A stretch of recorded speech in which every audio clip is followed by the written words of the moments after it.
name's Grace Neer. And I'm Bella Montoya. And welcome to the pod. Why'd you breathe in my ear? Hello, everybody. My name is Coach Adamson. I am the athletic director over at Cornerstone, and this is the first episode of Welcome to the Pond, our own athletic directing podcast for CCA by CCA. I'm here with Grace Neer and Isabella Montoya. I always want to say Montanez, but I said it correctly, correct? Okay. If you guys want to introduce yourselves and talk about your positions on the volleyball team, that would be great. My name's Grace Neer. I am a middle blocker and attacker. I've played volleyball since freshman year was my first year. Now I'm hitting my last year of high school. Kind of sad. I'm Bella Montoya, and I play right side for school, and when I play for club, I play either outside or libero. And I've been playing since my freshman year at Dr. Phillips High School, and then I came here and I played on varsity. That's right. So we're just going to talk about, volleyball, what your expectations, and we have a conversation. This is new, so everybody bear with us if they get nervous or if they stutter, especially me. Okay. So, girls, what's your expectations this summer or this spring? Or not spring, what is it? It is not summer anymore. It's fall. Thank you. You could have said season. But there's 4 seasons, so I got caught up in the summer still. Okay. The best. So tell me about volleyball season. What's your expectations? I think, honestly, we're a well-rounded team, and I think we're going to do great. It's all, not new players, but we're all, accommodating to each other, so I think it'll be good. I think there's going to be a winning season this year. I'm going to predict maybe 0 losses. No, I'm just saying, maybe 2. Maybe 2. Okay, that's good. Grace, how about you? Okay, so my expectations for the season are I set them very high because I've seen how we practice. I've seen how fundamentally our team is well, and we do very well with what our positions are and how to work as a team. And that's something that, especially when you have a lot of new players on a team, it's very difficult to understand that and learn that within the first 2-3 weeks. But I feel like we've done a really good job at learning how to develop with each other instead of developing separately and then just trying to work it all together. So COVID happened, right? You guys played again. Was it last year? This is my second year. And last year was my first year. First year playing. Yes, because sophomore year I didn't play because of COVID, so I was doing at-home learning instead of the hybrid or coming back to school. Mm-hmm. And you're coming from Dr. Phillips, but you didn't play the year before last year, correct? I did. I played my first year on varsity was sophomore year during COVID, but I also had shout out to Kaylee. She's my neighbor, and she pushed me a lot and trained me a lot. And I'd say I wouldn't be playing a lot if it wasn't for her. So my freshman year I played, but it wasn't as serious because it was the first time ever playing that sport. And then sophomore year I got on the team, and I was very lucky to make varsity because I was pretty terrible. And then I worked and I played for a club volleyball team that made me way better. And now this year is probably my strongest year. That's great. So you guys had a game on Monday, correct? Yes. You guys won. You guys definitely raised the expectations. Okay, tell me about that first game. I mean, the first game is always, tell me about your feelings of the first game beforehand. The adrenaline? So the adrenaline gets to you, but it also makes you very anxious because you see how packed the stands are, you see your family, your friends, and then you feel stressed out, but once you start playing and just getting into the motions, the stress kind of just goes away. Because I can admit, my first serve of the game on Monday was terrible. I missed by a mile, but I didn't miss another serve all night. And then I only hit 1 ball into the net. Okay. So. What about you? So nervous. Oh my gosh. I hate playing in front of people. It's I know how to play the game. That's not. How does that make sense? How does that make sense? I don't know. You're playing in people. That's why everybody comes to. I know that, but it's I am going to promote this all the games. If you make a mistake, that's so embarrassing. And I'm me being short and playing right side. I need to show off. It's I need to show off, and I think that's what I did. I hit that ball really hard every time. Maybe I missed some, but I was tired and my shoulder's injured. But still, you play through the pain. So you guys are multi-sport athletes. Yeah. Okay. You've basically done everything, Grace, correct? You're going to be doing basketball this winter? Hopefully. Okay. We're praying. But you've done softball. You're thinking about doing flag. Basketball, thinking about doing flag. Okay. I'm a multi-sport athlete. I tend to enjoy doing everything because I know I have strengths and weaknesses within every. I know I have strengths. Microphone hog over there. I know I have strengths and weaknesses within every sport that I want to play or that I feel that I'd be good at. Like I know that I do have a powerful arm from softball that I could use for football, and volleyball has taught me a lot of like agility, a bunch of agility stuff because you have to be able to jump up off onto the net to block and then be able to transition and attack within seconds.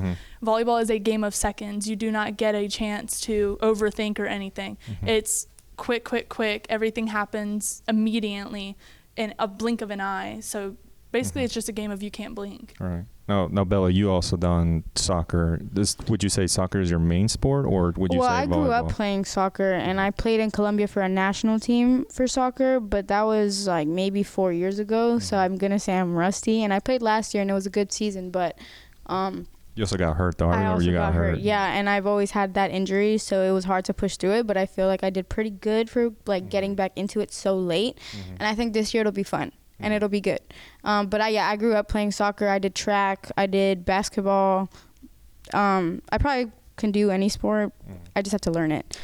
What's the difference between all your other sports you guys play and volleyball? Like, do you have to prepare differently, mentally, physically? Like, just explain on that. Volleyball is more strategic. It's like you have to know the game to be able to be smart. Like, volleyball is a very smart sport. You can jump, you can, like, smack the ball, but if you don't know, like, the basics, then it's never going to work because, like, knowing your, like, players and knowing the opposite of players, you can destroy a team because if you are strategic where you place the ball, it messes everything up. Like, rotation one.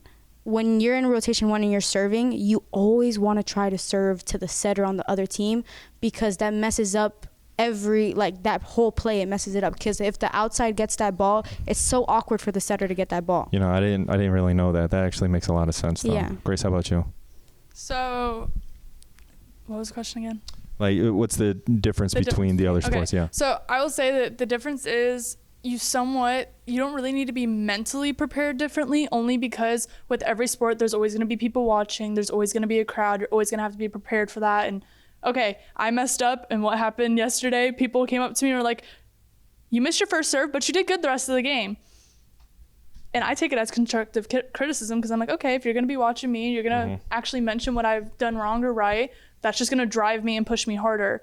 But I've played softball before. I cut my season short last year. That was very difficult. But I still, with that sport being injured, I was still there for the team, and I feel like for every sport you have to do that, no matter what. But I feel like the difference with volleyball is you have to be able to know each other more than just, oh, hi, my name's Grace, like, this is what I do. You have to know how you move, how you work, everything, because if you don't know how each other works or moves or any of that, the whole thing's gonna be messed up. Because if, like she said about the setter, like if you get them out of rotation, we know how to get ourselves back into rotation because it's things that we've worked on and practiced on, getting ourselves ready for that just in case. It's really a game of just in case too, because it happens in seconds, but you have to be able to know what the other team's doing without them knowing you know. So it's kind of like a chess. Yeah. It's like kind of like playing like chess. Yeah, like you have to know what your next move is before the first move's even made. All right. So let's talk about our home court advantage. And I say this because you guys been to the away games. Yes. What's the stand looks like? Is it empty? Is the gym empty? Is it a lot of the full? Other schools are much bigger than our school, only because they are only high schools, so their gyms are huge. They have 20 rows of seats instead of just however many we have, like 12, 15. But their stands are usually not as full as ours, but it's a lot more of the people of the away side. So I would say it's less stressful when you have other people from other schools watching you rather than having people from our school watch us. But I mean, it's like when you go to a away game, you can see people cheering for the other team, but it doesn't really affect you as much. But like when you're playing on our court, and if it wasn't for everyone that shows up to the games and is loud, I don't think we would do as good, because that pushes us, and it's like we need that to play a good game. And since we're such a small school, I feel like we're all such a tight family, so you can feel the support from like everywhere. So talking to other ADs as part of my job, just make sure everything's good. All of them say, like, how did you get so many people to come to your volleyball games? And I'm just like, Well, Shout out to the football team. Shout out to the football team. Because there's 35 of them now, and then they get all of their friends to come or their siblings to come, so then our student section is packed and loud, and everything is just, it's crazy when they're at the games, and then the energy's so high, and it gets us excited and it gets us ready for the games. And it's also having such supportive friends. I feel like you can't play a sport without having support on your side, and when you have a supportive friend, they're going to try to do their best to get everyone there to support you. Nice. So talk about tonight. How do you guys feel about tonight? You guys have a game against Evans, correct? We're going to whoop them. We're going to whoop them because, one, that's Coach's alumni. What is it? Alumni. Okay, that's Coach's alumni, alumni. so we have to give it. What's the plural for an alumni? Alum. Just alum. alums? I think it's alum. That's a question. Okay, yeah, that's a good conversation for next time. All right, so I don't know. So you want to beat them for I want to beat Coach. them for Coach because we have to show them. We have to, respect Pine Hills, but we got to dominate them because Coach will get on our butts and be like, we could have beat them. We were so close, but we need to beat them because it's my old school and I got to show them what I'm doing here. I think that was a very good impersonation of him too. Actually, no. I think I can do it. That was no, good. I think I can do it like 10 out of 10. Let's see it. Go ahead. Okay. Get to the ball. Come on. Move your feet. Just shuffle sideways. One way or the other. It's not that difficult. Because he does. 10 out of 10. Shoulder movement. 10 out of 10. Yeah, 10 out of 10. That was not bad. Okay.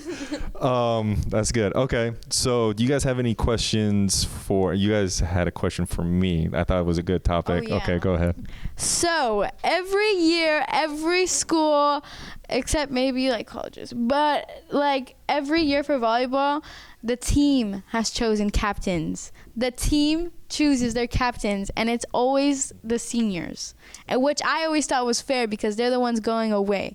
Now me, being little old me, I've never been in the position to be a leader or a captain. So when I got to my senior year, knowing how much time I've put into this team and every sport I play in this school, I feel like, yeah, maybe I have some issues in leadership, like my anger, but My anger. my anger. Okay. But I feel like I deserve to be captain. Okay. If I'm chosen by the team. Okay. So here's my thing with the captain. Is a title? Football got captains. Hold on a second. Is a title important to you? No. Okay, then there we go. But okay, I want to do the rock paper scissors shoot thing. I've never done that before. What paper rock scissors shoot thing? Okay. Oh, that the whole thing. Yeah. All right, look. Okay, so my opinion, a title is a title. Okay, just because someone has a title doesn't necessarily mean they have the leadership qualities of a captain. Does that make sense? A captain, if somebody knows you're a leader, okay, they just know automatically. Like, they just know you guys are leaders because of your experience. You guys are vocal. You guys help. That's what a leader is. You don't need the title of a captain to be a leader. Okay. I was a captain once. Okay. I've been captain. I didn't really care for it much. And, you go for basketball, you go in the middle, you do the whole, thing with it. I didn't want to go. I didn't see the point of that. That's because you're shy. I'm not shy. I'm focused on the game. That's just, you are shy. It's a different mentality. But at the same time, people saw me as a leader because of what I did on and off the court. So now, captains, coaches and teams and programs have their own thing. I made a suggestion. I like it. Because look, you guys are here for a reason. You're leaders in your own right. So there you go. You're welcome. Okay, next guest is Coach Manley. Wait. No. Okay, so about the captain's thing, I don't think the title is important, but I feel like it makes you feel better about yourself, and it kind of boosts your esteem when you know that there are other people that look up to you, and you're there to be kind of, I wouldn't say mold them. So you kind of you help them out, because I can say from personal experience. Just mold like an artist? No, a molding? Okay. Anyways. Is that a canceling thing? Yeah, you're canceled. Okay. I feel like it's aggressive. You're done. Okay. The amount of times I get called aggressive a day by this man. No, but I feel like the title doesn't necessarily matter, but I feel like it's just being in the spot or the position of knowing that there are people that look up to you. Because I have 4 younger siblings. I'm already put in that position at home, so I already feel like I have the natural ability to be able to help mold these kids or help them just be better as people and players. I get it. And I mean, there's definitely 2 point of views, and I'm not saying you're wrong. Okay, I just have a different point of view, which we can all agree. You're saying I'm wrong in your way. No. Is that what I'm doing? That's what you just said. You said I'm not saying you're wrong. I'm not saying you're wrong, but like okay. my point of view. No, I'm not. No buts. You're wrong. No buts. You're not wrong. You actually have made some good points. I'm just the boss. No, I'm just like. Okay. All right. I do. I'm sorry, guys. We do have to get to the next guest, but it's always glad to see you guys. Actually, I'll see you at the game. Okay. This is Grace and Bella, okay, for a Cornerstone volleyball game. Look at the website for the schedule, home games. It's very exciting if you've never been. Our next guest is Coach Manley, who is a girls volleyball coach.